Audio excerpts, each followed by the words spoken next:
Welcome to another mini blog. ಇವಾಗ ನಾವು ಬಾಗಲಕೋಟೆಯಿಂದ ಹುನಗುಂದಕ್ಕೆ ಹೋಗ್ತಿದ್ದೀವಿ.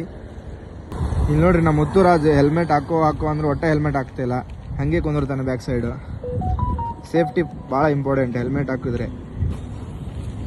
ಇವಾಗ ನಮ್ಮ ತಂಗಿ ಮನೆಗೆ ಬಂದ್ವಿ. ನಮ್ಮ ತಂಗಿ ನಮ್ಮ ಸ್ಕೂಲಿಗೆ ಹೋಗೋಣ ಬಾ, ಏನೋ ಡಾಕ್ಯುಮೆಂಟ್ ಕೊಡ್ಬೇಕಂತೇಳಿ ಕರ್ಕೊಂಡು ಹೊಂಟಾಳ. ಹೋಗಂಬರ್ರಿ ನಮ್ಮ ಸ್ಕೂಲ್ ತೋರಿಸ್ತೀನಿ ಯಾವ ಥರ ಇದೆ ಅಂತೇಳಿ. VM ಸ್ಕೂಲ್ ನೋಡಿ, ಇದೆ ನಮ್ಮ VM ಸ್ಕೂಲು. ಬರ್ರಿ ಮ್ಯಾಗ ಹೋಗಂಬರ್ರಿ, ನಮ್ಮ ಸ್ಕೂಲ್ ತೋರಿಸ್ತೀನಿ ಮ್ಯಾಗ ಹೋಗಿ. ಆ ಥರ ಕಾಣತ್ತಂತೆ ನಮ್ಮ ಕ್ಲಾಸ್ ರೂಮ್ ಇವೆಲ್ಲ. ಇವು ವಾಪಸ್ ಇಲ್ಲಿಂದ ನಮ್ಮ ಗಣೇಶನ ಫೋನಿಗೆ ಸ್ಕ್ರೀನ್ ಗಾರ್ಡ್ ಹಾಕ್ಸ್ಬೇಕಂತೆ, ಮತ್ತು ಬ್ಯಾಕ್ ಕವರ್ ಹಾಕ್ಸ್ಬೇಕಂತೆ. ಮತ್ತು ಅದೇ ನಮ್ಮ ಗಣೇಶ್ ಅವ್ರಿಗೆ ಲೆದರ್ ಬ್ಯಾಕ್ ಸ್ಕ್ರೀನ್ ಹಾಕ್ಸ್ಬೇಕಂತೇಳಿ ಬಂದಿದ್ದೀವಿ.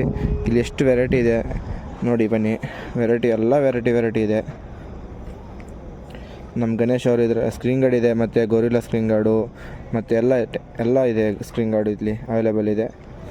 ಮತ್ತು ನಮ್ಮ ಗಣೇಶ್ ಅವರು ಒಂದು ಲೆದರ್ ಫಿನಿಶು BMW ಸೆಲೆಕ್ಟ್ ಮಾಡಿದರು. ಅದು ಯಾವ ಥರ ಬರುತ್ತೆ ನೋಡೋಣ ಬನ್ನಿ, ನಾವು ಹಾಕೋಣ. iPhone 15ಗೆ ಎಲ್ಲ ಫುಲ್ಲು ಟೆಕ್ನಾಲಜಿ ಇದೆ ಇಲ್ಲಿ ಮಿಷನಲ್ಲಿ. ಅಂತಾನೆ ಅದೇ ಕಟಿಂಗ್ ಮಾಡುತ್ತೆ. ಎಲ್ಲ ನೇಮ್ ಯಾವುದಂತ ಹಾಕ್ಬಿಟ್ರೆ ಆ್ಯಪಲ್ ಹುಡುಕಿ ಆ್ಯಪಲ್ 15 ಅಂತ ಹಾಕಿದ್ವಿ. ಇವಾಗ ನೆಕ್ಸ್ಟು ಸೆಲೆಕ್ಷನ್ ಮಾಡಿದ್ವಿ. ಯಾವ ಥರ ಬಂದಿದೆ ನೋಡಿ, ಎಷ್ಟು ಸಖತ್ತಾಗಿ ಬಂದಿದೆ. iPhone 15ಗೆ ನಾವು ಬ್ಯಾಕ್ ಸ್ಕ್ರೀನ್ ಹಾಕಿದ್ದೀವಿ. ಯಾವ ಥರ ಲುಕ್ ಬಂದಿದೆ ನೋಡಿ ಫೋನು, ಏನು ಮಸ್ತ್ ಕಾಣುತ್ತೆ ನೋಡ್ರಿ.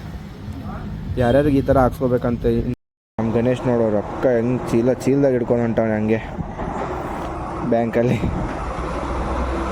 ನೋಡಿ. ನಮ್ಮ ಗಣೇಶ್ ರೊಕ್ಕ ತೋರಿಸ್ಬಿಟ್ಟ ಎಷ್ಟಿದೆ ಅಂತ. ಹೊಸ ಫೋನು ಕಟ್ಟಕ್ಕೆ ಹೋಗತ್ತಾನೆ ಬ್ಯಾಂಕಿಗೆ. ವಾಪಸ್ ಮಳೆ ಹೊಡಿತು ನಮ್ಮ ಊರಾಗ, ಅದಕ್ಕೆ ಒಂದು ಮೆಕ್ಕಿತೇನಿ ಕುಸಿದು ಮಸ್ತ್ ಬಿಸಿ ತಿನ್ನೋಣ ಅಂತೇಳಿ ನಾನು ಗಣೇಶ್ ತಿನ್ನಕ್ಕೆ ಬಂದ್ವಿ, ತೊಗೊಂಡ್ವಿ. ನೆಕ್ಸ್ಟ್ ಮುಂದಕ್ಕೆ ಹೋಗ್ತಿದ್ದೀವಿ. ಬನ್ನಿ ನೋಡೋಣ ಮುಂದೆ ಏನೇನೇ ಇದೆ.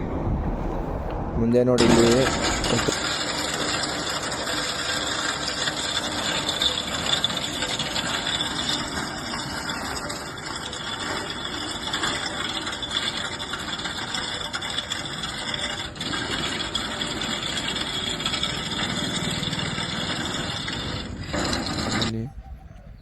ಬರ್ರಿ.